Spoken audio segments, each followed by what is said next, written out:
I caught myself doing something incredibly embarrassing the other day. I was in my kitchen, waiting for the kettle to boil. An electric kettle. It takes maybe 2 minutes, max. And about 30 seconds in, I realized I was standing there, staring at the little blue light on the switch, and my hand was already in my pocket. I had pulled my phone out, unlocked it, and was halfway through scrolling a feed before I even registered what I was doing. I didn't have any notifications. I wasn't waiting on an important email. I was literally just incapable of standing still in a quiet room for 120 seconds. And it hit me how terrifying that actually is. We've reached this point where dead time, those tiny, quiet pockets of the day where absolutely nothing is happening, has been completely eradicated. If we're waiting in line at the grocery store, we scroll. If we're sitting on the toilet, we scroll. If we're walking from the car to the front door, we're wearing headphones, listening to a podcast at 1.5 times speed. We've optimized the quiet out of our lives. And in doing so, I think we've forgotten how to just exist. It's not just about the phones, though. That's the easy scapegoat. It's a deeper, internal shift in how we view our time. Somewhere along the line, we bought into this lie that every single moment of our lives has to be productive, or educational, or at the very least, entertaining. We've turned ourselves into personal projects to be managed. Think about it. If you're folding laundry, you feel like you should be utilizing that time by listening to an audiobook.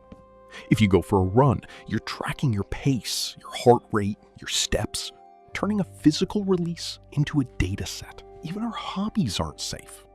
If you like to paint, or make music, or bake, there's this quiet, insidious voice in the back of your head whispering, "Should I be posting this? Could I turn this into a side hustle? How do I monetize this?"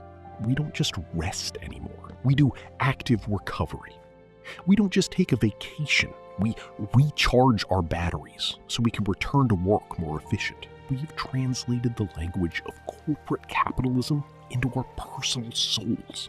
We treat ourselves like machines that constantly need to be upgraded, patched, and optimized. But the thing about machines is that they don't experience their own lives.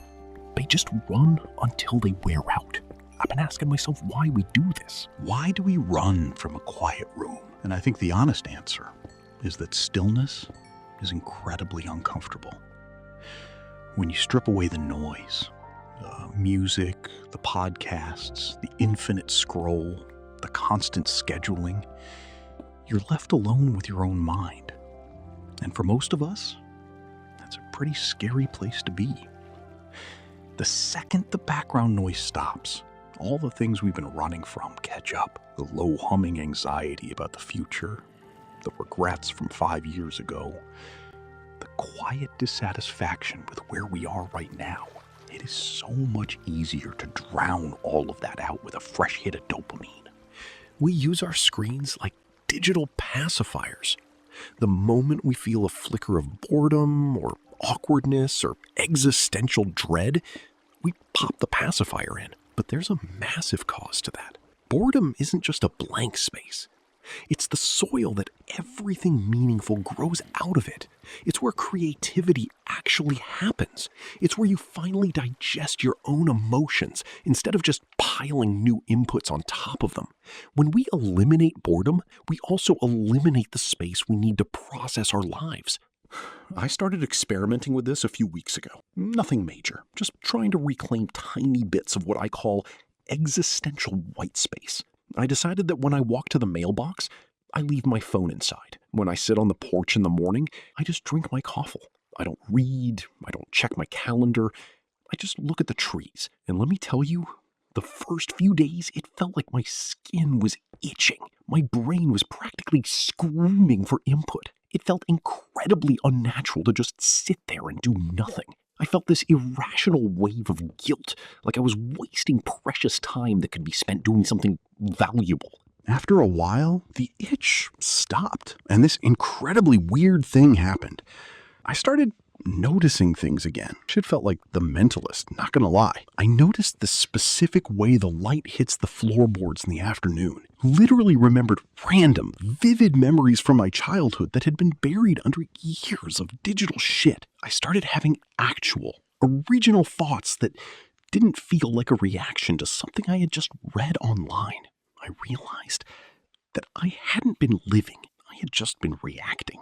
There's a beautiful philosophical concept called wu wei in Taoism, which is often translated as non-action or effortless action. It's not about being lazy or doing absolutely nothing. It's about aligning yourself with the natural flow of things. Like how a tree doesn't struggle to grow. It just grows. A river doesn't optimize its path. It just flows.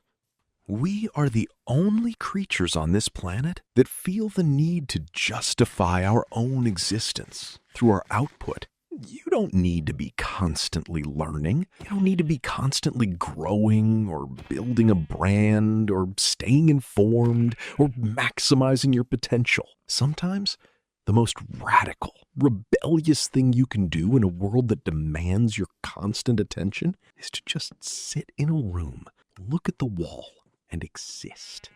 Next time you find yourself waiting for a kettle to boil, or standing in a long line, or sitting in a quiet car, try to leave the phone in your pocket. Let yourself feel a little bored. I beg you, bro. You're just a person, and you're allowed to just be here. Have fun with life. Seriously. Play Minecraft. I don't know.